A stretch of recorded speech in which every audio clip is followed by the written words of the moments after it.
Welcome back viewers, मैं pastor बिशारत खान एक बार फिर से आपको खुशामदीद कहता हूं। और ब्रेक पर जाने से पहले हम फैसल शहजाद साहब के साथ गुफ्तगू कर रहे थे और हमने उनकी शख्सी गवाही सुनी कि किस तरह से खुदा ने उनकी ज़िंदगी में काम किया। फैसल साहब, जो प्रोफेशनल लाइफ है इसका आगाज़ कैसे हुआ? आपने शुरू में टीचिंग करना शुरू की और फिर ये सिलसिला कैसे आगे बढ़ता चला गया? जब हम आए तो फिनेंशियली तौर पर हम काफ़ी ज़्यादा परेशान थे, तो मेरे पास काम नहीं था, जॉब नहीं थी। तो एक दिन पादरी असलम गिल साहब वो आए, उनका स्कूल है सेंट मैथ्यू स्कूल के नाम से फ्रांसिसाबाद में। वो आए, कहते हैं, उन्होंने मुझसे पूछा कि क्या कर रहे हो। मैंने कहा फ़ारग हूँ। उन्होंने कहा चल ऐसा करके आ जा, तू स्कूल में टीचिंग कर, पढ़ा बच्चों को। तो साथ में ये हुआ कि फिर वहाँ पे जाके जो मैंने मैट्रिक किया हुआ था, वहाँ पे मैंने जाके अपनी तालीम को कंटिन्यू किया। वहाँ पे मैंने एफ़ए किया। एफ़ए के साथ ही फिर एक दोस्त ने मशवरा दिया कि टेक्निकल के उसके मेडिकल के कोर्सेज़ हो रहे हैं, तो मेडिकल के कोर्सेज़ की तरफ चल पड़े। उस दौरान आप स्कूल में टीचिंग भी करते थे? टीचिंग भी करता था मैं। और सेकंड टाइम में आप कोर्सेज करते थे। साथ में फिर वहाँ पे मैंने प्रैक्टिस की, डिस्पेंसर टेक्नीशियन किया, ठीक है, ओटी टेक्नीशियन किया, मैंने 2 कोर्सेज किए और साथ में मैं प्रैक्टिस करता था वहाँ पे एक क्लिनिक पे। एक ही वक्त में 2 चीज़ें करना कितना मुश्किल था? आपको पता है कि मुश्किल तो हर एक चीज़ है, आसान तो कोई काम नहीं होता, लेकिन जब मुश्किल आप काम करेंगे और रेगुलर रहेंगे उसमें, तो फिर बाकायदा चीज़ें करेंगे तो आपको कामयाबी मिलेगी। अदरवाइज़ तो आप जो मर्ज़ी करते रहें, आपके पास अगर मुश्किल नहीं है तो फिर आपके लिए आसानियाँ भी पैदा नहीं होंगी। मुश्किल वक्त होगा तो आपको आसानी आएगी। और मुश्किल वक्त में साबित कदम रहना भी बहुत ज़रूरी है। बहुत सारे लोग हैं वो हिम्मत हार जाते हैं, दिल छोड़ देते हैं, गिव अप कर देते हैं, वो कहते हैं नहीं बस हमसे नहीं होगा, और यूँ वो सारी ज़िंदगी में भी कुछ भी अचीव नहीं कर पाते। तो मुश्किल मिजाजी कितनी ज़रूरी है? मुश्किल मिजाजी तो बहुत ज़रूरी चीज़ है। देखें कि डिस्पेंसर करना एक चीज़ थी, मैंने डिस्पेंसर कर लिया था पहले। डिस्पेंसर करने के बाद फिर मुझे कहा गया कि आप डिस्पेंसर करके क्या करोगे। मैंने कहा चलो कोई और कोर्सेज। उन्होंने कहा कि आप ओटी टेक्नीशियन कर लो। मैंने ओटी टेक्नीशियन भी कर लिया, 2 कोर्सेज मैंने कर लिए, ठीक है। उसके बाद ये अपॉर्चुनिटी थी कि ये इंस्टीट्यूट वाला जो सिलसिला था, ठीक, वो मेरे पास अगर कोर्सेज ना होते तो मुझे किसी ने मानना नहीं था, कहना था कि ये जानता ही नहीं है मेडिकल के बारे में, ये मेडिकल करवाएगा क्या, ठीक है। उसके बाद मैंने ये अपने क्रिश्चियन बच्चों के लिए, ख़ास तौर पर क्रिश्चियन बच्चों के लिए एक अपॉर्चुनिटी बनाई, ठीक है। वहाँ पे एक अदारा था, वो काफ़ी ज़्यादा चार्ज कर रहा था पैसे। तो मैंने उसको बोला कि भाई हमारी जो कम्युनिटी है, ये यहाँ पे सारे middle class, lower class families हैं, ये बेचारे इतने पैसे अफोर्ड नहीं कर सकते कि भाई आप इतने पैसे लो इनसे, कि जितने वो अफोर्ड ही नहीं कर सकते। कहता है नहीं मैं इतनी ही चार्ज करूँगा।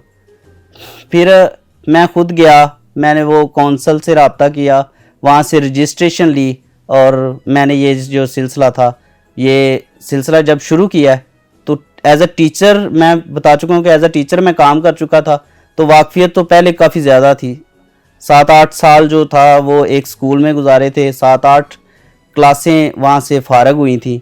तो उनके साथ फिर मैंने रवाबत कायम किए और बच्चों को मोटिवेट किया कि आप मेडिकल का शोबा, आप भी जानते हैं और बाकी सब भी जानते हैं कि मेडिकल का ऐसा शोबा है कि जो बंद नहीं होता।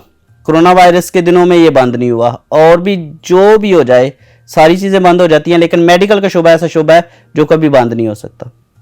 तो इस तरह से आप जो कम्युनिटी है उसको स्किल्ड कर रहे हैं, उसको हुनरमंद बना रहे हैं, ताकि वो अपने कदमों पर खड़े हों, अपना और अपने ख़ानदान का अच्छा सहारा बन सकें। जी। तो ये कैसा एक्सपीरियंस है कि किसी के पास जॉब करना और एक वक्त में अपने इदारे का मालिक होना, तो क्या फ़र्क है और क्या समझते हैं, ये फीलिंग्स कैसी हैं? किसी के पास जॉब करना, किसी के अंडर काम करना, वो ज़्यादा मुश्किल हो जाता है, ठीक है। उनकी अंडर काम करना यानी कि उनके हुक्म के ताबे हो जाना।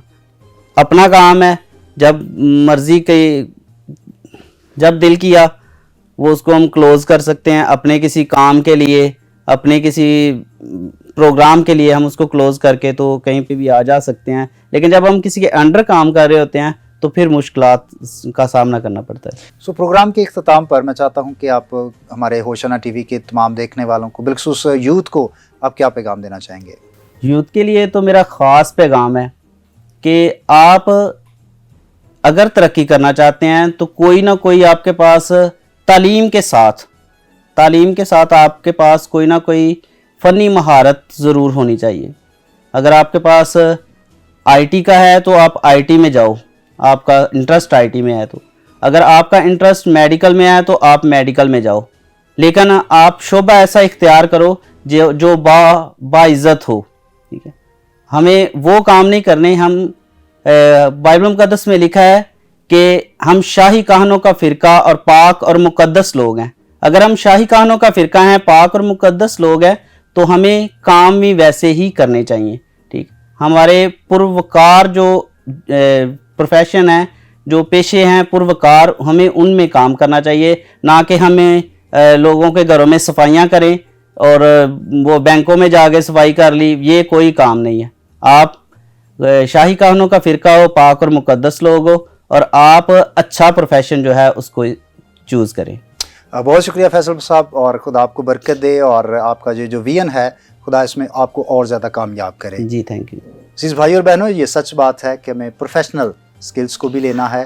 ज़रूर तालीम हासिल करें, ज़्यादा से ज़्यादा तालीम हासिल करें, लेकिन टेक्निकल डिग्रीज़ को लेकर हम और ज़्यादा अच्छी और बेहतर जॉब्स भी ले सकते हैं और अपने इदारे भी शुरू कर सकते हैं। सो आइए हम दुआ के लिए अपने सरों को झुकाएं, अपनी आंखों को बंद करें।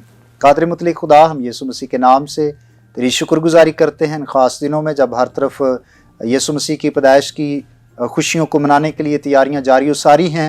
दुआ है खुदा हर एक घराने को बरकत दे, और ना सिर्फ जिस्मानी तौर पर बल्कि रूहानी तौर पर भी हम खूब तैयार हों और मसीह की दूसरी आमद के लिए अपने आप को तैयार करने वाले हों। अपने हाथ को बढ़ा और तमाम देखने वालों को कसरत की बरकत दे। अपने अजीज़ भाई सर फैसल के लिए भी शुक्रगुजार हूँ, और इनके लिए, इनके इदारा के लिए और ज़्यादा बरकत चाहता हूँ।